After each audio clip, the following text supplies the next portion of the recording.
Mancia.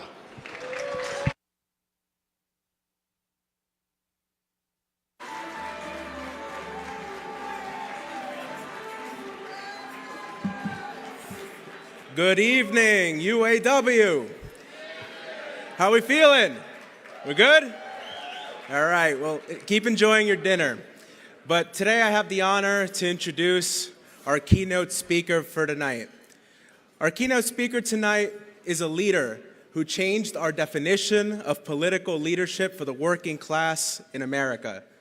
His presidential runs in 2016 and 2020 galvanized millions of Americans to fight for economic and social justice. With his leadership, we finally have the things the labor movement always talks about on our political agenda in this country. From our unacceptable income and wealth inequality, the shrinking of the middle class, to the takeover of our political system by the 1% to further their anti-worker agenda. Bernie Sanders has always been an outspoken fighter for the labor movement.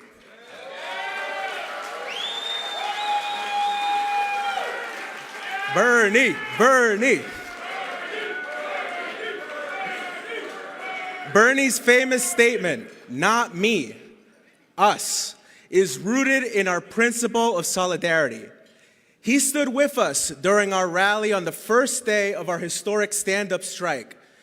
But he has supported us way before that, especially on key issues such as a just transition so that a green economy also means good union jobs.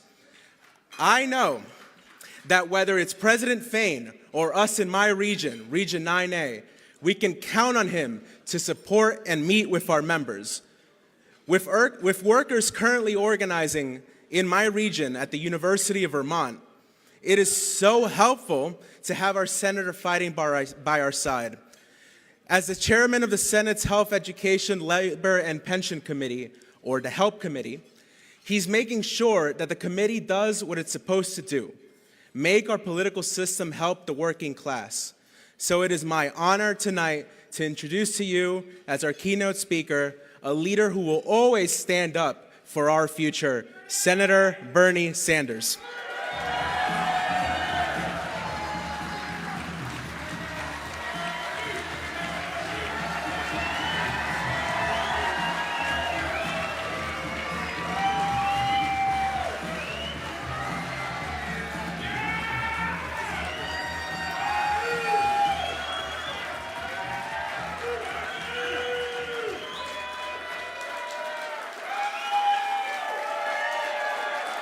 Thank you. Brothers and sisters, it is an honor to be with you, and I thank you very much for inviting me to be here. I'm going to talk a little bit about some of the major crises facing our country in the best way forward. But then what I would like to do, if it's okay with you, is to kind of open it up to a frank discussion of where our country is politically and the best way forward. So if it's okay for you, we'll have a little bit of a dialogue.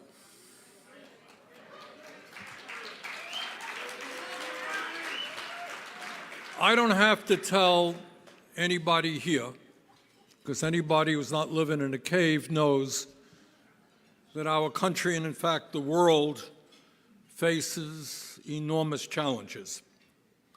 But in the midst of all of those challenges, there is some extraordinarily good news taking place.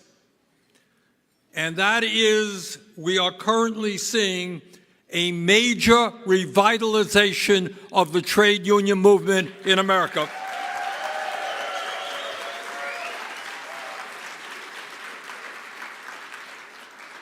And in that regard, I want to thank Sean and I want to thank the UAW for all that you are doing, because you are helping to lead that revolution.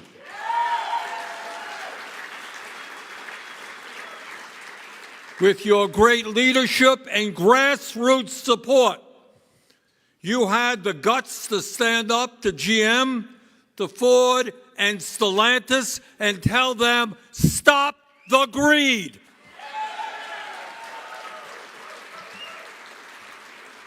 You demanded a fair shake for your membership, and you won. You raised wages for your members by some 33% over the next 4 years. You are eliminating the horrific two-tier wage system that treated new workers and temps as second-class citizens. And you made sure, among many other things, that the UAW will have the right to strike over plant closures, and that is no small set of achievements.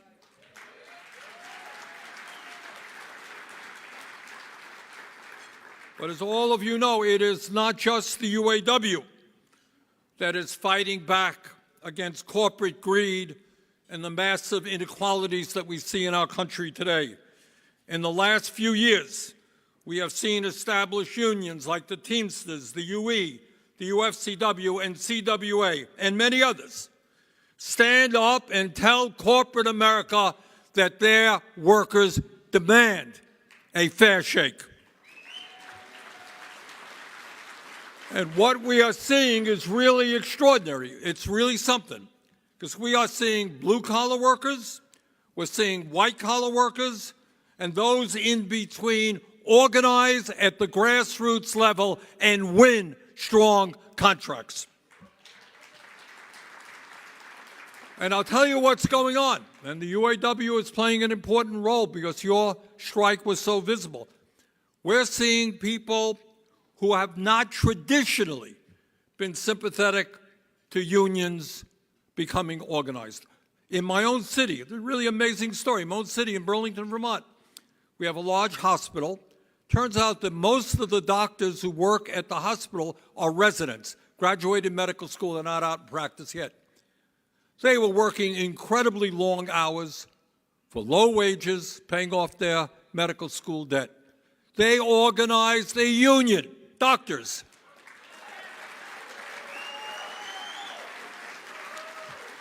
And they won a very, very good contract, which will make a lot of difference there. We're seeing graduate students at major universities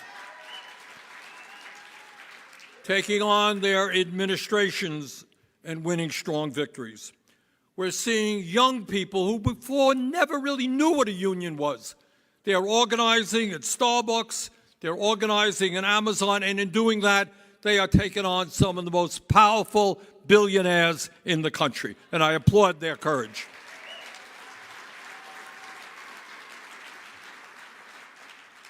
You know, I think in many respects what we are seeing is a working class in this country that is waking up and making it clear that enough is enough. Making it clear that the billionaire class cannot have it all. Making it clear that the addiction of greed that these guys live in. They need 5 homes, they need 10 homes, they need $10 billion, they need $20 billion. How much do they need? And we are saying enough is enough.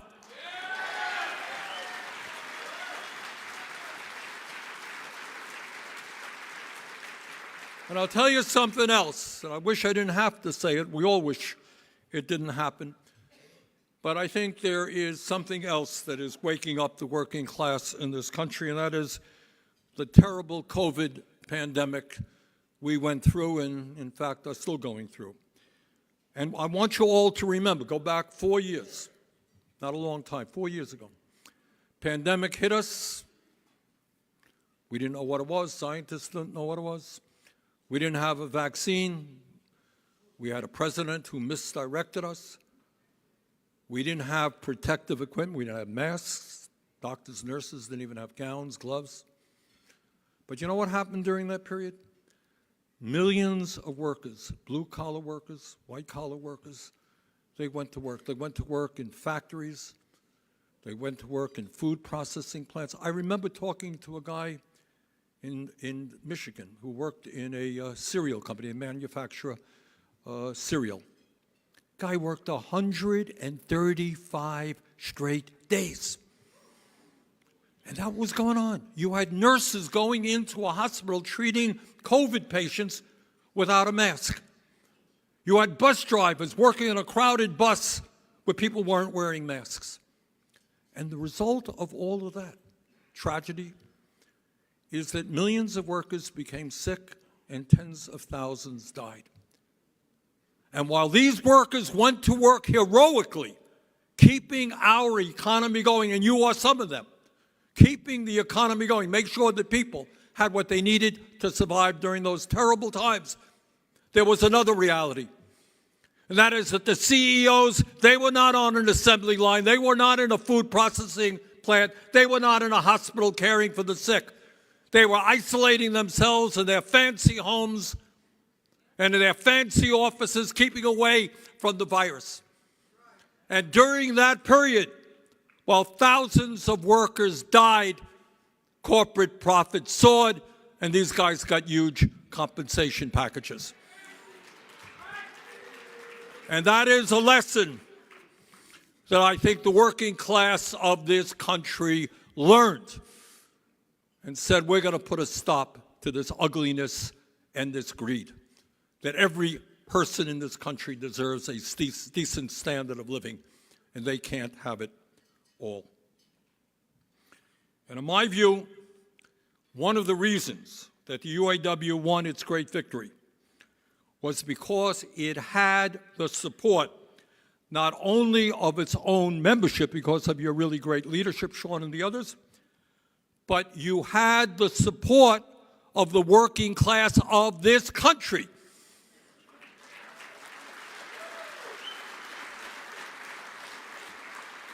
And GM and Ford and Stellantis and all these guys are looking around them and saying, uh-oh, we're in trouble. Ordinary Americans are not supporting us. They don't think it's a great idea that we're making $29 million a year. They don't think it's a great idea that workers are falling further and further behind. And the UAW won the support of the American people because your fight against the big three in the automobile industry turned out to be the fight of tens of millions of workers in every segment of our economy.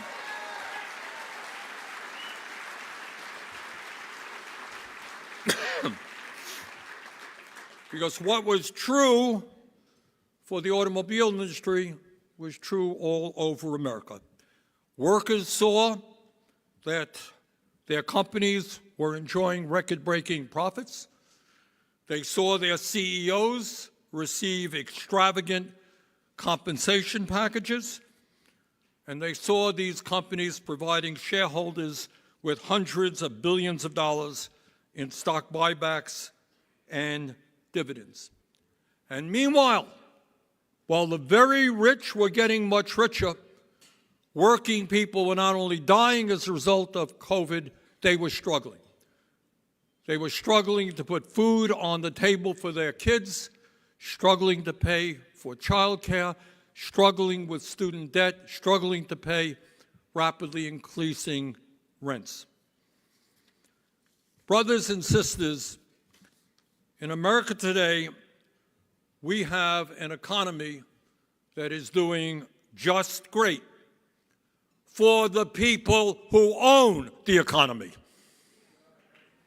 Unfortunately, it is not doing so great for tens of millions of Americans who work for a living. In fact, as you well know, many of them are falling further and further behind. Today in America, we have more income and wealth inequality than we have ever had in the history of the United States of America. We have more concentration of ownership than any time in the history of this country. Now, you used to be told when we were in school, this is a country of small business people, small entrepreneurs. Don't believe it. That's not where we are today. You got 3 Wall Street firms that control assets of $20 trillion, are the major stockholders in 95% of the S&P corporations in America. Incredible power, unbelievable power in the hands of very few people. We have more corporate greed than any time in the history of this country. Today, working people, you and I, go to the grocery store. People say, my God, costs are going up. This cost of this product, meat's going up. What's going on? And it turns out, among many other industries, food industry is seeing record-breaking profits, while elderly people can't afford the food that they need. This is an economic reality. And this is a reality which, for not only our generation, but for our kids and grandchildren, we must change in a very fundamental way. And this is more than just negotiating a good contract. This is demanding that we have an economy that works for every man, woman, and child, not just the 1%.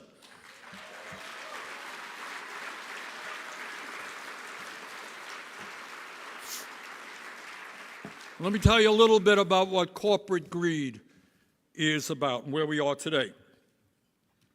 You'll see this on the TV too often, or you don't hear about this in the Congress very often, and as you know, there are reasons for that. And that has to do with who owns the major media companies and who owns the United States Congress. But right now in America, if you can believe it, you got 3 people who own more wealth than the bottom half of American society, 160 million people. You got that? 3 people own more wealth than the bottom half of American society. Today, the top 1% owns more wealth than the bottom 90%. Today, 750 billionaires in America became $2.2 trillion richer since the passage of the Trump tax breaks for the rich. Today in America, it's not just the automobile industry where they give their CEOs huge compensation packages. Today in America, CEOs are making 350 times more than the average worker, while 60% of our people are living paycheck to paycheck. I grew up in a family that lived paycheck to paycheck. Many of you grew up in families that live paycheck to paycheck. You know, at the end of the week, people are struggling. How are they going to pay the bills? Do we have enough money to buy a decent pair of sneakers for the kid or a baseball glove? That's what millions of Americans are experiencing right now, while the people on top have never, ever had it so good. The economy today is about a rigged and corrupt tax code that allows some billionaires and large profitable corporations to pay in a given year nothing, not a nickel, in federal income taxes, less than the average worker pays. Today in America, and this is an extraordinary fact, and it really speaks. You know, you turn on TV tonight, you're angry people talking about this talk. You know why people are angry? Over the last 50 years, 50 years, there has been a massive redistribution of wealth in America. And I always get a kick out of the fact I talk about wealth redistribution, and many of my colleagues get very, very nervous. Oh, God, he wants to take money from the rich. Well, there has been a massive redistribution of wealth. Unfortunately, it has gone in precisely the wrong direction.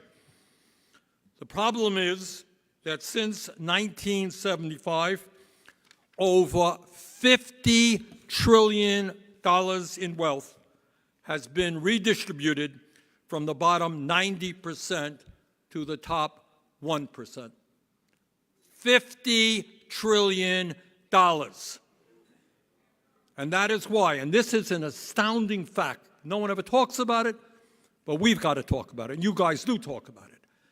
And that is the average American worker today is making about $50 a week less than he or she did some 50 years ago after adjusting for inflation. You got that? Think for a moment. Think about all of the technology explosions that we have seen. Every worker here, far more productive than that worker was 50 years ago, whether it's blue collar, white collar, whatever it may be. And yet, despite that explosion in technology, despite the increase in worker productivity, the average worker is actually making less in real dollars than he or she did 50 years ago. And that, I think, is one of the reasons that the American people are angry, and they're very angry, and they have reason to be angry.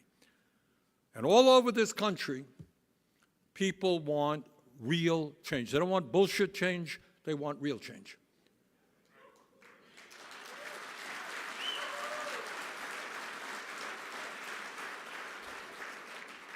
But the question is, what kind of change will it be? Change is coming to America. It'll come one way or it'll come the other way.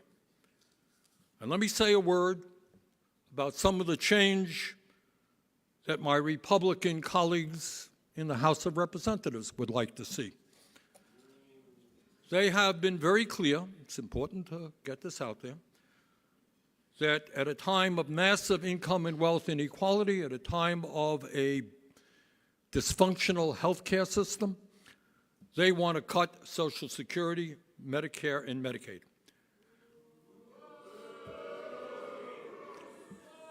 Over 170 members of the U.S.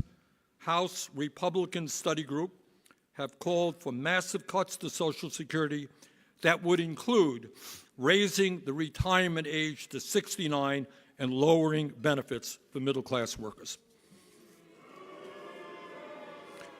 And this is not a few people. This is 80% of the Republican members of the House. And it is a sentiment shared, I got to tell you, by many of my colleagues, Republican colleagues in the Senate. And then there is the very likely Republican candidate for president, Mr. Trump. Well, what does he want to do? He wants to bring change. He really does. The question is, what kind of change he wants to bring, and what will that change mean to working people, and in particular to the trade union movement? Trump would veto the PRO Act, something that I'm proud to tell you we got past my committee by an 11-10 vote.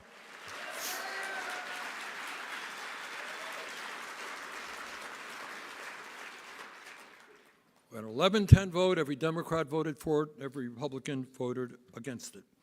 And you all know the importance of the PRO Act, because you believe and I believe that if we're going to grow the middle class, we need a strong union movement. And to have a strong union movement, workers have to be able to exercise their constitutional right to be in a union. And right now, in an incredible way, we are seeing corporations, whether it's Bezos at Amazon or Howard Schultz at Starbucks and all over the place, guys spending hundreds of millions of dollars trying to make it impossible for workers to join unions, and they're doing it very often in illegal ways. And what the PRO Act says, that if we've got a majority of workers who want to join a union, they should be able to do that without illegal impediments from the company.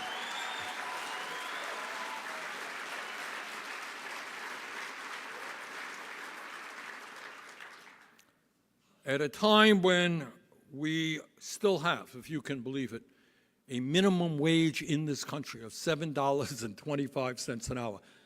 I mean, it is an incredible embarrassment. Trump would veto the Raise the Wage Act that I introduced, which would do all of raising the minimum wage to at least $17 an hour. Not a lot of money. And let's be clear, when Donald Trump was President of the United States, his Labor Department prevented 8.2 million workers from receiving overtime pay by lowering the overtime threshold of that the Obama administration established. 8.2 million workers. Further, as I'm sure many of you know, Trump appointed a notorious union buster, Peter Robb, as the general counsel of the National Labor Relations Board, turning the agency's mission to protect workers into the mission of protecting big business and union busting.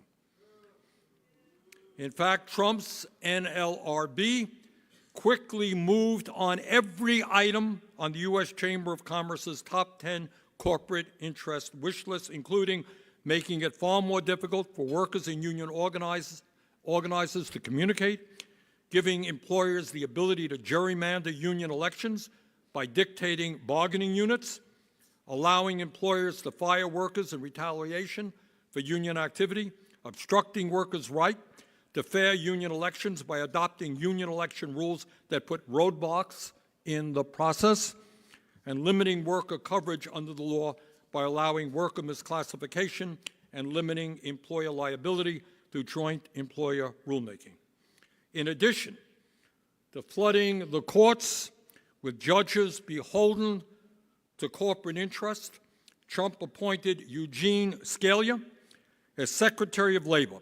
And this is a guy who built his career representing unscrupulous employers while fighting against worker health and safety protections, retirement security, and collective bargaining rights.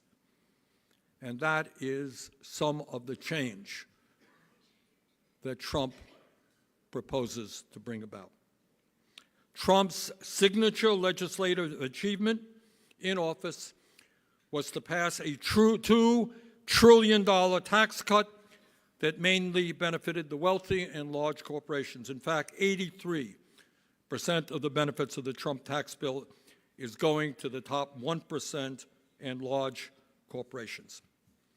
Further, Trump came within one vote of throwing 32 million Americans off of the health care that they have by repealing the Affordable Care Act, something that he has pledged to do again. In addition, of course, he wants to continue his efforts to undermine American democracy, deny women the right to control their own bodies, and deregulate Wall Street, giving even more power to a handful of billionaires who already control the economy.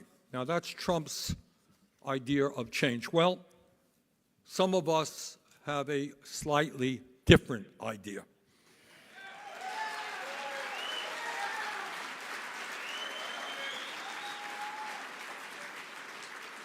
And our idea is that we are going to take on the greed of multinational corporations and do exactly what the UAW is doing right now. We're going to organize the unorganized.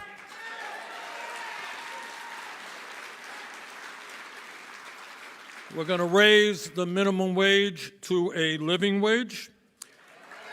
And here is a very important point. And I know that during your contract negotiations with the automobile industry, sometimes people thought it was a little bit nuts. I didn't. You talked about a 32-hour work week with no loss in pay. Now, why was that an extremely important issue to bring before the American people? And I will tell you why. All of you are aware that there is a massive technological revolution taking place right now through artificial intelligence and through robotics.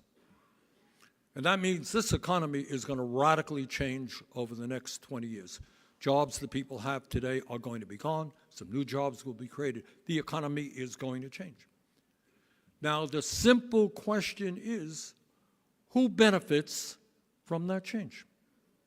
Unless we stand up and tell the corporate world that it is workers who are going to benefit, not just them, we're going to see our people thrown out on the street with robotics and artificial intelligence doing the jobs they're doing today.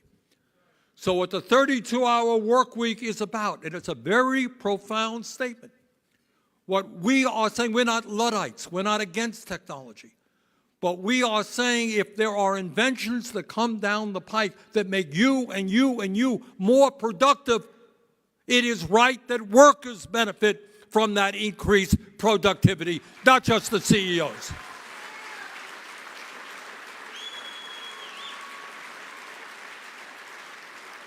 So the idea of a 32-hour work week without loss in pay, the idea that workers have more time to spend with their kids to go to a Little League game, the idea that people can get an education at any point in their lives, get some culture, enjoy life.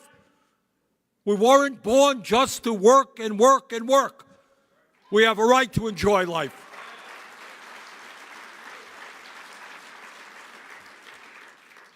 Another area where the UAW has been strong is you and I know that climate change is real. It is devastating. My own state this year saw the worst natural disaster we have seen since 1927. All over this country, you saw it, the forest fires in Canada. In China, over 1 million people were displaced by flooding. In India, in Iran, saw record-breaking heat waves. It ain't going away. And we have got to work with the entire global community to combat climate change if we're going to save this planet for our kids and grandchildren. But we can do it. I know this is what the UAW is fighting for. We can move to a green economy and in the process create millions of good-paying jobs. That's what our mission is.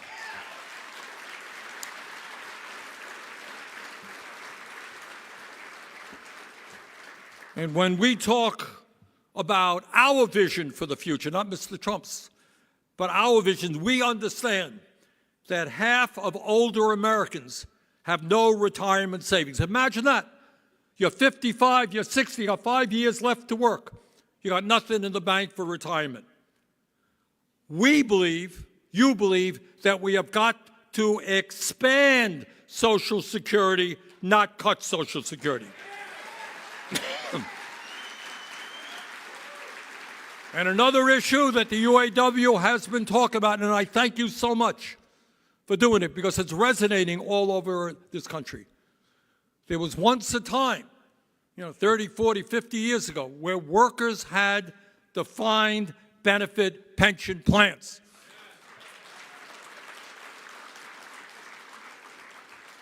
And that is something we must bring back.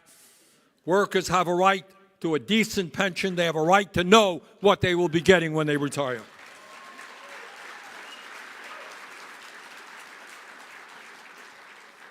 And you and I know, and part of our vision, is that health care is a human right, not a privilege.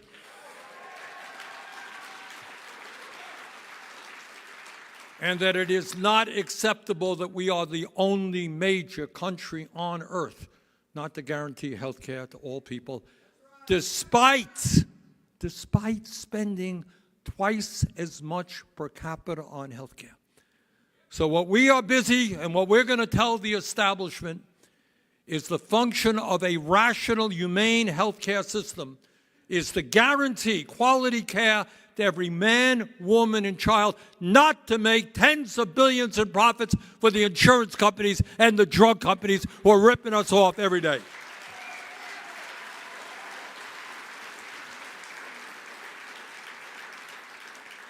And we understand, and part of our vision is that in the richest country in the history of the world, which is what we are, we want our kids and our grandchildren to have a quality education from child care through graduate school.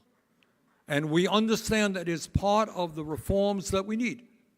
We need to make sure that young people who want to work with their hands are able to get the jobs they need in order to rebuild our crumbling infrastructure and to help us transform our energy system.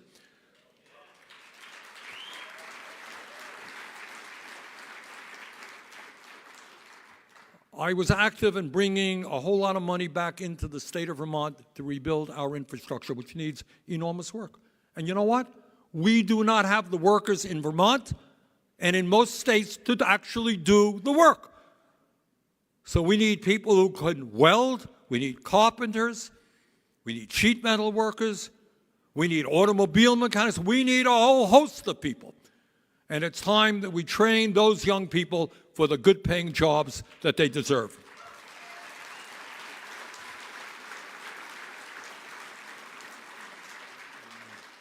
So brothers and sisters, that's where we're at. We are at a pivotal moment in American history. And what we are talking about is something that's pretty simple. The status quo, the current economy, the current political system, which is dominated by billionaires, it is working very well for the people on top. They love the status quo. And they're going to do everything they can to protect the status quo.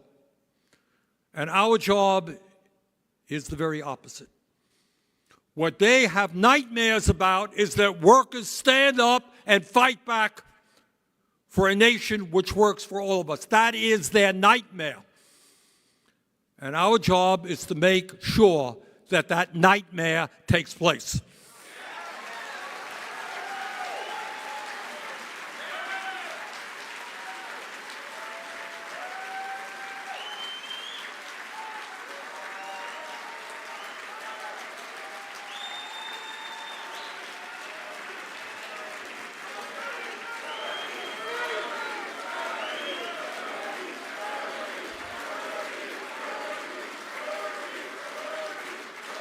This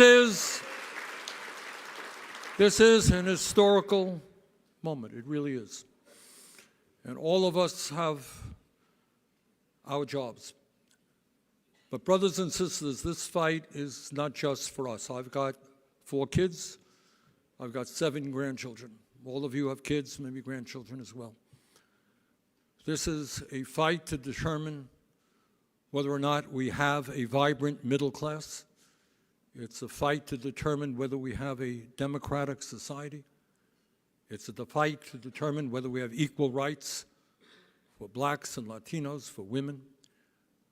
It's a fight to determine whether or not we can turn climate change around and make sure the planet is livable for future generations. The stakes are unbelievably high.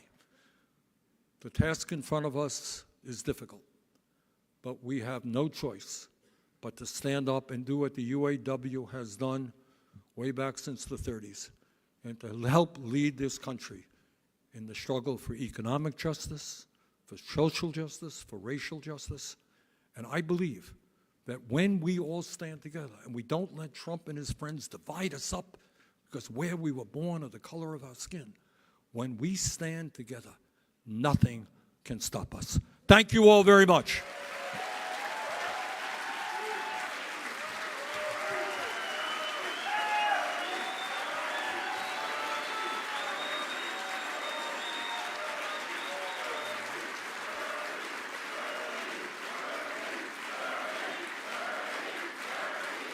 Thank you.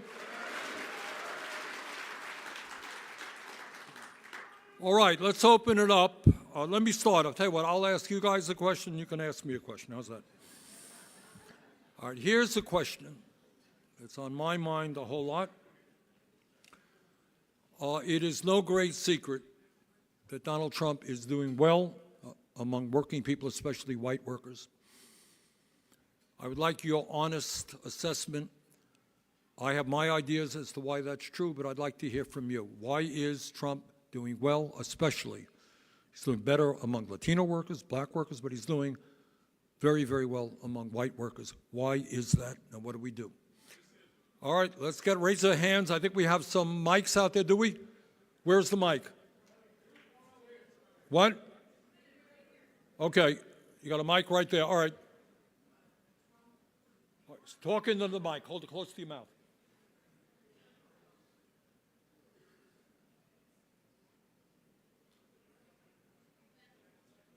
I think a mic, it's not working. No. We have any other mics? All right, let's go.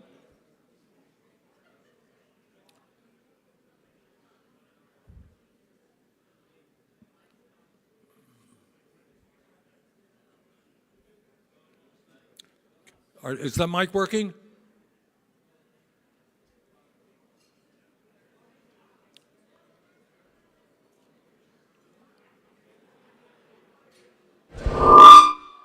Okay, it's working. All right, you got a question? Check, Got a check. comment? Can you hear me? Yes. Okay. Where's Yeah. All right, in answer to your question, Senator, I think the reason why Trump is doing so well against white voters is because he's telling them things they want to hear. He's creating wedges between us. He is creating an other. This person here is trying to take what you deserve, what you want, what you need, and these wedges are creating the issue. If we unite as a people, regardless, if you peel off all of our skin, we all look the same. That's right. If we get rid of the divisions, we stand together. Good. The song Solidarity Forever has been in my head since I started walking the strike line. And there is no power greater than the power of a union, because we stand for the same thing. We may not agree with each other 100%, but we stand for the same purpose, and we stand to help each other, not to divide each other. Right. Exactly. Well said. Anybody else want to comment on that? I see a hand right there. Yeah, ma'am. Why is Trump successful with white voters? All right. Can you? Hello? Oh, here it is. Yeah. All right. Why is Trump successful with white voters? Yes. Fox News and right-wing media, a steady diet of it. Okay. All right, and let me do a follow-up question. What is our antidote to somebody who wants to divide us up and to Fox News and right-wing media? How do we reach out to working people and get them to support an agenda that works for all and not just a few? Thoughts on that? I'll take a stab at it. Okay. I think we need to say some of the good news. I was a supporter of yours in 2016. Thank you. And I was a supporter of Elizabeth Warren, which is almost like being a supporter of you in 2020. But even in tonight's speech, we're looking at how far we have to go. And we're looking so far ahead that sometimes we're not doing such a good job of saying how far we've come. I think that President Biden has actually done a pretty good job. And when I'm having conversations with progressives, which is kind of the wing of the party that I come from, when I'm having conversations with progressives, there is a little bit too much of making the perfect the enemy of the good. We're asking President Biden, who was dealt barely a Senate, not a House of Representatives for the last 2 years, an aggressive court system that's against him, we're basically asking him to turn a 2 and a 7 offsuit into a pair of queens. And so as we get ready to knock on these doors, we need to be prepared to tell people that the stock market, which is where our 401ks are invested, is doing well, that unemployment is down, that the inflation crisis is largely over. I don't want to only say that Trump is an orange turd. I want to be able to say that Biden is doing a good job. All right, that's a very good point. And let me add to that. And, you know, I've known, obviously, I did not support Joe Biden in 2020. I supported me. But what are you going to do? But I have known Joe for many, many years. And I think we all know that he is a very, and, you know, to be honest with you, I have disagreements with him every day. But your point is well taken. I would add to the very good points you made. There has never been, to the best of my knowledge, a president who walked on a picket line. Never. And that was your picket line, as a matter of fact.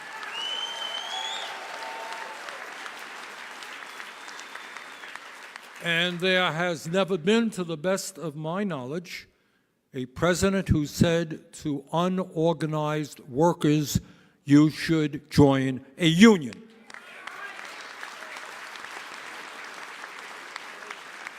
Those are no small things. All right, anybody got a question for me? Okay, make it an easy one. Brother, come over and use this one.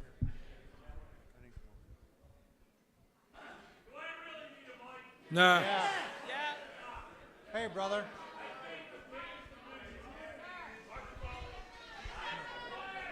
Not everybody can hear you. Tell him he needs a mic. Senator, how's I that? hear you, I hear you. Okay. Senator Buffalo Bob here. I'm a 17-year retiree, and I appreciate everything you have done. And the previous election that you really ran, and I was hoping you were up there. But my real question is the division. And I think the division right now is being economical as the Republican Party keeps putting our deficit on the front. They keep saying they can't get a budget together, and they keep saying how deep we are in debt. And it affects everybody in this country right now. And I think that what we need to do is Joe Biden and the senators come out with their economic plan and say, look we've done this. We did infrastructure. We did this. We did that. They're the ones that are causing the deficit. We make $23 trillion in gross national product a year. We have a $34 trillion budget. Guess what? A deficit. We're online. We're okay. But we need to get a budget passed. And I think that's how they're dividing this country, sir. Okay. Look, and I say this, somebody works a few blocks away from here at the Capitol, so I know a little bit about it. It is no great secret inside the Beltway that the Republicans want the American people to perceive chaos. They want to create chaos, and then having created chaos, they will blame Biden for it. Not complicated. That is what they are attempting to do. And you got a dysfunctional House of Representatives that can do virtually nothing. And I think your point is well taken. We got to make sure the American people know where that dysfunctionality lies. It lies in the House, and it lies with the Republican leadership. All right, other questions? Senator, Right here. Okay. Yeah. Go ahead. Right. Right Okay. here. I mean, first of all, I wanted to say if you're not on, Larry David doesn't have you on the last season of Curb Your Enthusiasm, I'm really upset. But kind of getting back to your first question, you did Joe Rogan's podcast, I think during the primary. Yep. And since then, he's got a $50 million deal from Spotify and has basically completely changed his attitude towards Donald Trump and how he perceives him and Joe Biden. I'm wondering what your thoughts are on what the podcast and that media has done towards creating that division in this country. I really honestly can't answer your question. I was on the Rogan show. I enjoyed it. I thought it was a good show. A lot of people heard it. This was way back when, a number of years ago. But to be honest with you, I've not been keeping pace with what Rogan is up to right now. Good for you. Yeah. Senator, I wanted to thank you for coming out this evening. As I traveled the southern part of Ohio, the southern counties along the Ohio River, we saw a mass exodus of good union jobs from the 1980s on, currently, and a lot of those jobs went overseas. Yep. And then the residents found themselves in deep poverty. Yep. These were great union jobs. They're now gone. Yep. And then we had this vast, the parties left the area. They left the rural areas. They focused on the cities. And the rural folks, where I grew up in Tennessee and what I find in southern Ohio, feel like both parties have just walked away from them. They have no one to turn to. And now they want to grab at whatever they can be best a part of. And when Trump came out in 2016, he was saying everything that they had been longing to hear for many years.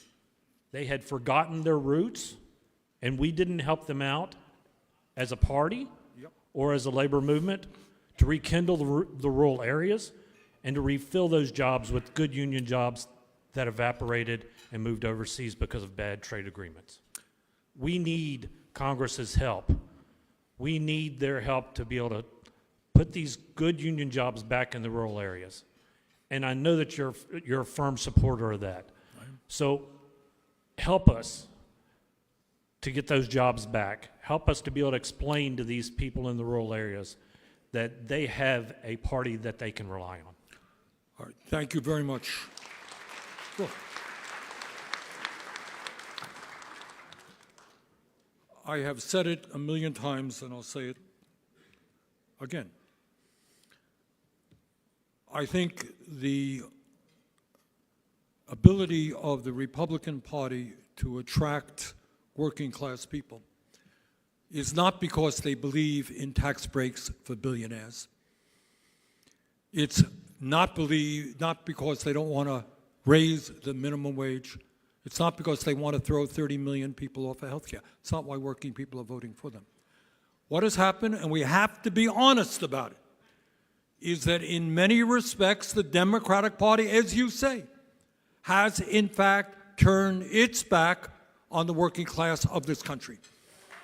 We've got to acknowledge that. And the struggle that I am engaged in right now is to see that we rebuild the Democratic Party to become the party of the working class. Way back when, in the 30s, when FDR was president, when Harry Truman was president, when Kennedy was president, you walk the streets, people may agree with them or not, everybody in America knew which party was the party of big money, which party was the party of the working class. The Democrats were the party of the working class.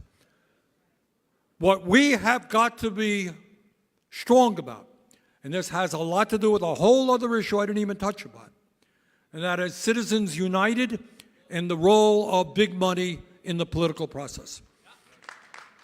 Republicans pushed Citizens United so they could see these super PACs developing. Billionaires can spend hundreds of millions of dollars electing their friends and defeating their enemies. In my view, the Democratic Party has got to change course. And they have got to make it clear that they are prepared to take on the greed of corporate America, that they rather go out and organize workers than go to corporate fundraisers. Because at the end of the day, you know, I'm not going to tell you the money in elections is not important. It is important. But at the end of the day, and I'm not a PhD in math, but I do know that 99% is a lot bigger number than 1%. And all of the issues that you believe in and I believe in, the right of workers to be able to form a union, the need, as you just said, to rebuild manufacturing in America and to create decent union-paying jobs, the right of kids to get an education, health care is a human right, the right to raise the minimum wage, to have trade policies that work for workers, not just corporations. The overwhelming majority of Americans agree with us on those issues. And our job is to bring those people together to demand that the Democratic Party provide that leadership. That's the challenge that we face, and in my view, the future of this country depends on how well we achieve that goal. So with that, let me thank you again. It has been an honor to be here. It was an honor for me. Appreciate Sean inviting me to be with you on the first day of your strike.